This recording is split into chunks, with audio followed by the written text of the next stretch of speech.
Welcome to A Sure Thing, powered by Hollywood. Thanks for joining me, Rouvaun Smit.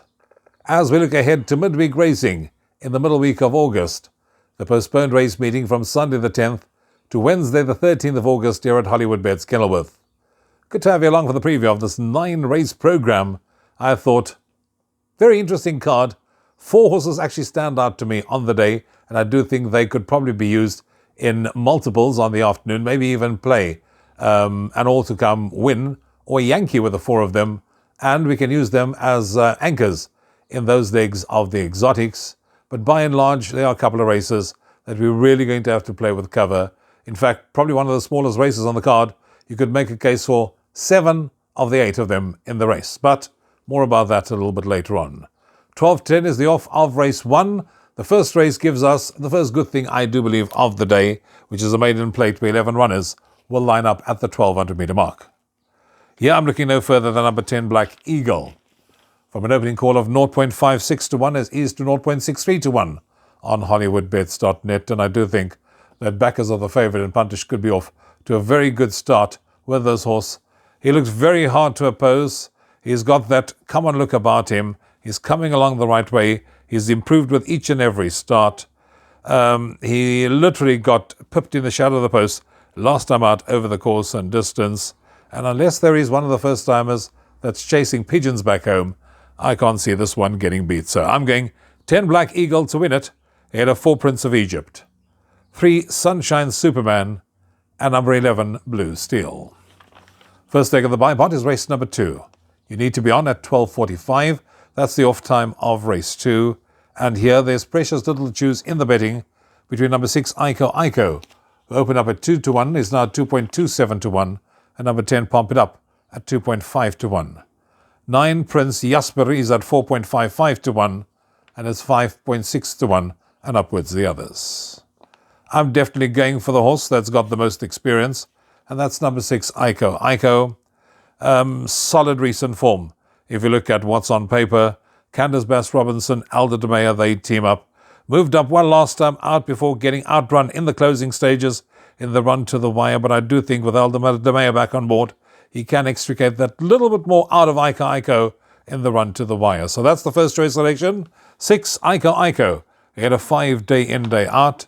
10 Pump It Up and 9 Prince Jasper. Third race, first leg of the place accumulator. 13:20 is when you need to be on by. It's a maiden plate for fillies. And when I was going through the card changes prior to us pre-recording, I see that the horse that I initially went for, number 10 Pitterak, has now been scratched. So that certainly opens the door in a big way for number 12 Give Me What I Want as one of the standout bets on the afternoon. And I do think Give Me What I Want, that was a very, very good debut if one takes it into account. Was green, stayed on nice in the closing stages. That was over the course and distance, and it's understandably so that she was a bit all over the place in her first outing, but she would have certainly come on with the benefit of that run under the belt, and with any amount of natural improvement to come, she'll be a hard horse to beat. So I'm going number 12, Give Me What I Want to win it, ahead of 2 Timeline. For third, I'm going number 9, One Dance, and fourth, number 5, Vixen's War. 13:55 is the off time of race 4. That's when you need to be on with your pick 6 sperms. Maiden plate for 3-year-old fillies. 12 runners will line up at the 1200-meter mark. 1.43 to 1, about number 12 South of France. 6 Queen Regent, 2.5 to 1. 8 La Donna is at 7.14 to 1. 11 Homing Pigeon, 8.33 to 1. Where do we go? Race number 4. Little to choose between the top 2 in the betting. You're probably going to have to put in both. Maybe even add in 1 or 2 more if you want to safely see yourself through the opening leg of the pick 6 and take no chances. I'm leaning towards number 6 Queen Regent as my first choice. Placed in her last 2 starts. That was over the course and distance. Last time out, she was squarely second. She was well beaten, no match for the winner on the day. But I do think, with further natural progress still to come from number 6 Queen Regent, she'll be staying on in the closing stages and doing her best work late. So I'm going with Justin Snaith and JP van der Merwe and number 6 Queen Regent, ahead of number 12 South of France. For third, number 10 Ocean Flame, and for fourth I'm going with number 8 La Donna. Race 5, first leg of the first jackpot. 14:30 is the off time of race number 5. Here, number 1, Note to Self, is at 1.52 to 1 in the anti-post market.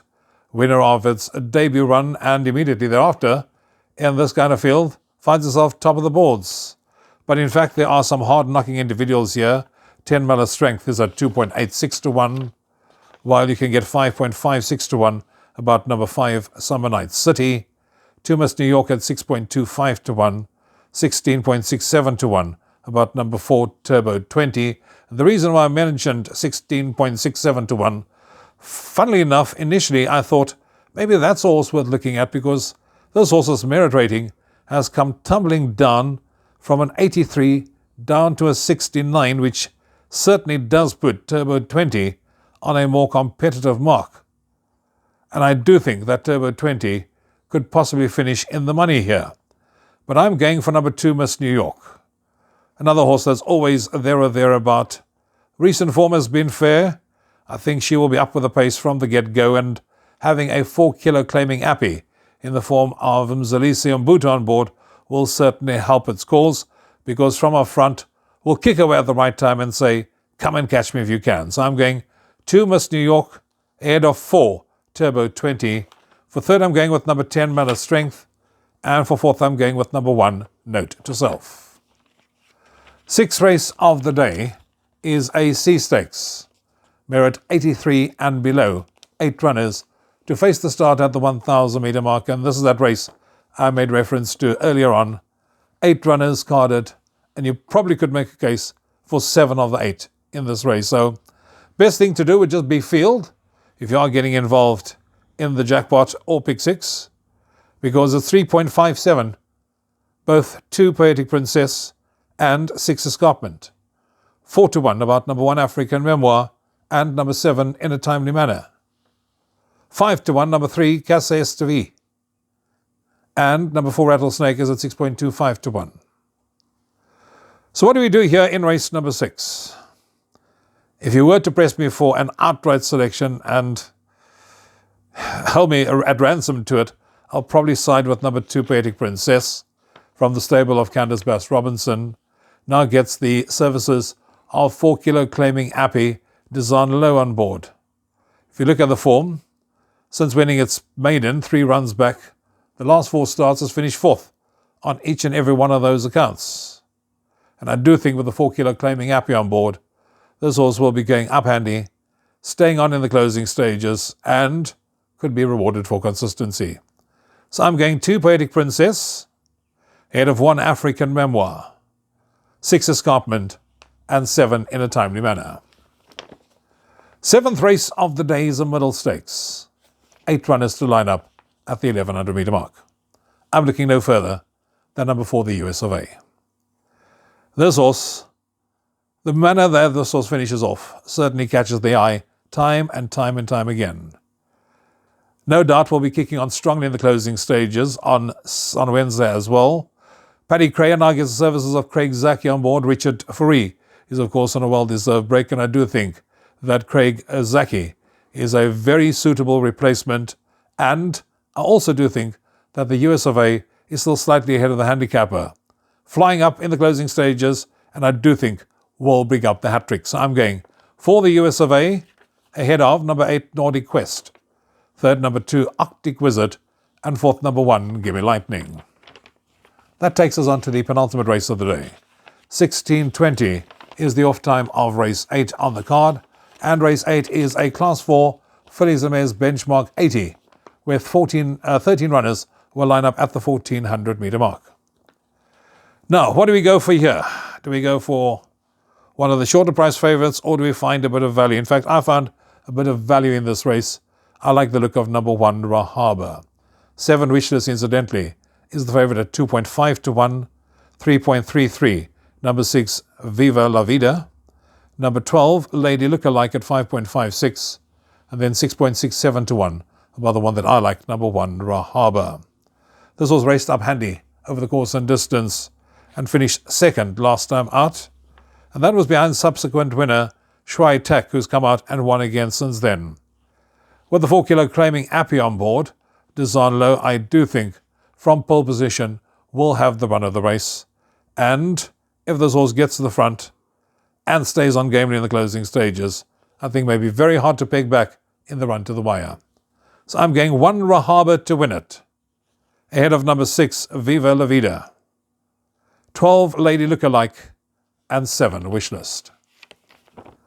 16:55 is the off time of the last race on the programme, and I'm looking no further than number 7 Chance Encounter. 0.91 in the anti-post marker thus far on Hollywoodbets.net. This horse has that nice come-on look about him. He's improved with each of his runs to date. He also started favourite, incidentally, on both occasions, so this horse is either showing something back home or it's because he is the half-brother to Chanzane. He now goes over 1,400 metres, which I do think will suit him far, far better, and I do think he can make amends here for the boys. So I'm going 7 Chance Encounter to win the last race of the day, ahead of number 9 Future Tree, 3 Gallic Forge, and 4 Joie de Flute. And that takes care of racing on Wednesday, the 13th of August, the postponed race meeting from Sunday, the 10th. Trust you'll find the winners. Hopefully the 4 that I've pointed out will be the Fab 4 for you on Wednesday as well. Take the quad, take them as bankers in certain legs of the exotics, and keep fingers crossed that they arrive on the day in such a way we'll all be able to collect a few rand and build a kitty as we head into the next weekend's racing action around the country. Till then, from me, Rouvaun, you take care. Have a good day. Cheers for now.